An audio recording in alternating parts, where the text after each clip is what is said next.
No. No, no, no, no, no, no. All due respect to you guys. I love you, and I know you're frustrated. 0-2, two games that we felt like we could have and should have won that we didn't. I understand the frustration. It's been ugly so far, and Will Levis in particular has not been great, especially in week 1, but really in week 2 as well. Just made some mistakes that you cannot afford to make and expect to win. I get it. You don't have to convince me, okay? But I'm going to need everybody to hit the pause button and hold their stinking horses with all of this. We need to bench Will Levis and go to Mason Rudolph after 2 games. Listen, I'm not here to try and make you believe that those 2 games were not as bad as they seemed. No, it sucked. We should have won both of them and we didn't. Will Levis was a major reason why we didn't. I understand, totally on board with you there.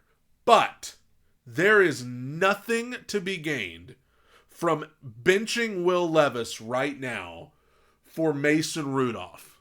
And Mason Rudolph is a quality backup quarterback in this league. But there's nothing to be gained from making that move.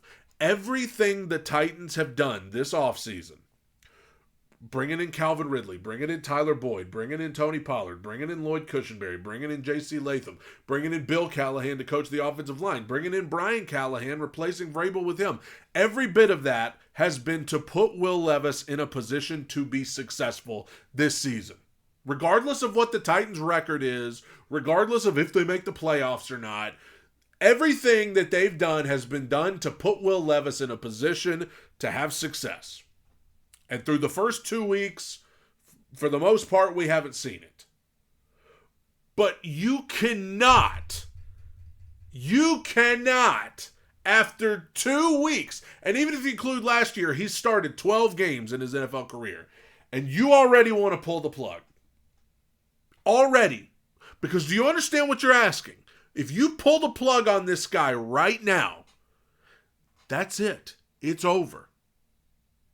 Look at what's going on in Carolina right now. They benched Bryce Young, and I think it is the stupidest thing I've ever seen. I understand Bryce has been terrible. I understand the Panthers have been terrible. But now that they've benched him, the guy they traded up to take number 1 overall, now that they've benched him, they have essentially said, we're done with that. We're done with him. Because I don't think there's any going back now. They can't come back in a month and say, okay, we're going to go back to Bryce. No, it's over. In my opinion, it's done. He's going to probably go somewhere else, be traded somewhere, whatever. And they're going to go out when the offseason starts and they're going to try to draft another guy to come in and save the day, just like they did with Bryce. Because apparently everybody just believes that good quarterbacks, A, grow on trees, and 2, can just figure out the NFL in 5 seconds. Think about the young quarterbacks that have come into this league. If your name's not C.J. Stroud, who has come in over the last 5 years and lit the world on fire? Caleb Williams was supposed to be the golden child, and he looks horrible. Bo Nix looks horrible. Will Levis has been bad. Bryce Young has been horrible. I mean, you go down the list. Quarterback play is subpar in the NFL right now, unless your name is Patrick Mahomes, Josh Allen, C.J. Stroud, Lamar, like 3 or 4 guys. Joe Burrow, I guess I'll still throw his name in there. So we'll say 5 dudes that you can look at and say they are consistently great, and Burrow's teetering. Okay? So good quarterbacks don't grow on trees, and if you do want a good quarterback, sometimes this just takes time. Sometimes these guys are just going to have growing pains. They're going to have issues. They're going to make mistakes. And I'm not saying that the Titans should waste years seeing if Will Levis is the guy. But you got to at least give him this year. Because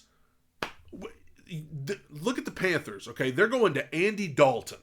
Andy Dalton's fine. He's a quality backup quarterback. But they don't have a future with him. They don't have Andy Dalton's not going to be the franchise quarterback for the Panthers for the next 5 years. No. He's going to come in. He's probably going to be better than Bryce initially. But I don't think Andy Dalton's going to get the Panthers to the playoffs. Okay? And if the Titans were to bench Will Levis and bring in Mason Rudolph, it's the same thing. Rudolph's a quality backup, but he's not the future of your organization. You don't have a future with him. Do you really think if they go to Rudolph, they're going to go to the Super Bowl this year? No. So why do it? Stick with your guy that you brought in all these guys to play around, coach him up, and see if he can get better. There are 15 more games. 15 more. That's 15 opportunities that he has to get better. That's 15 opportunities that he has to see things that he didn't see before. That's 15 opportunities that he has to stop shovel passing to avoid sacks. I know it sucks right now. I know. And I'm not saying, listen, if we get to the end of this season and it ain't no better, then okay. We gotta go do something else. Like I said, I do not think the Titans should waste another year on this guy if you get to the end and you know he's not it. But what if he gets better? Have you ever thought about that?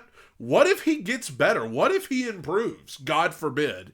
Because in this world that we live in with TikTok and YouTube Shorts and Instagram Reels, we want instant gratification. We want the guy that we drafted to just come in and be Josh Allen right off the bat. That's why I'm not freaking out about Caleb Williams or Bo Nix, because you know what? You got to give the guys time. You got to give the guys time. Go watch the clip of Tom Brady talking about how unfair it is when you bring these young guys in and expect them to just be world beaters right off the bat. Newsflash, being an NFL quarterback is hard. Being in the NFL is hard. Being a quarterback is especially hard. So give the guy a little bit of time. And you know what? I'm not here to tell you that he's going to get better and he's going to be the guy. Listen, I sat there and I championed the cause of Marcus Mariota all those years and tried to believe. I won't do that again. If the proof is not there at the end of the year, then I will be the first one to say, thanks but no thanks, we got to move on. I'll be the first one to say that. But it's week 3. I mean, think about it. I know you're frustrated. I see you in my comments every day. You're frustrated. You're mad with how things have started. So am I. I was at the game against the Jets Sunday. It was a long walk to the car. Okay, trust me. It is frustrating. It is bad. But there is nothing to be gained from benching Will Levis right now. Nothing. So everybody just calm down. Listen, we'll see. We'll see if he gets better. We'll see if he improves. I don't know if he will or if he won't. But you got to see. If you're going to pull the plug on this guy, and I say the same thing about Carolina and Bryce Young, if you're going to pull the plug on this guy, you better be doubly sure that he's not your guy. You better be doubly sure.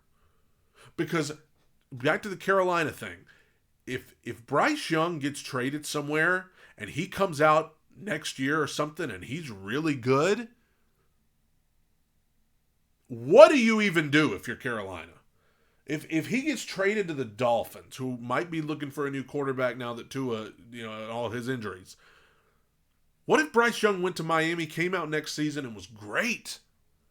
Then what do you do if you're Carolina? Well, now you look like the biggest idiots in the world. So, I'm begging you. Just see it through. Just let the guy have a chance to improve. And if he doesn't, then okay.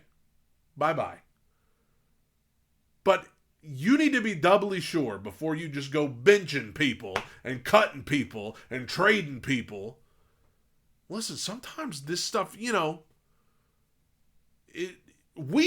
another thing. We knew going into this season, there's going to be some issues. Like, the Titans are going to have to really get going as the season goes on, because new offensive line, young offensive line, lots of new coaches, lots of new players. We knew there would be some issues. Now, I didn't know it would be shovel passing into the air every week, but we knew there would be issues, okay? And guess what? There's been some issues. It doesn't happen overnight. So everybody who just loves to call for people to be benched and loves to call for people to get cut the second things don't go well, they said the same thing about Baker in Cleveland. Oh, he sucks. Get him out of here. Well, now they've got a dude in Cleveland who's getting paid a massive amount of money, who's getting sued again. And meanwhile, Baker's in Tampa Bay having a great time. All the teams Geno Smith's been on that couldn't find anything for him to do, and now he's in Seattle tearing it up. Gardner Minshew, all the teams that moved on from him, and now he's in Las Vegas, and he played great Sunday. Derek Carr, Raiders couldn't do anything with him. He goes to the Saints, he's tearing it up. Don't let that happen with Levis. Don't let that be an option. Be sure that he's not it before you move on. And I don't know how you can be sure of anything after 2 games. It's just my thoughts.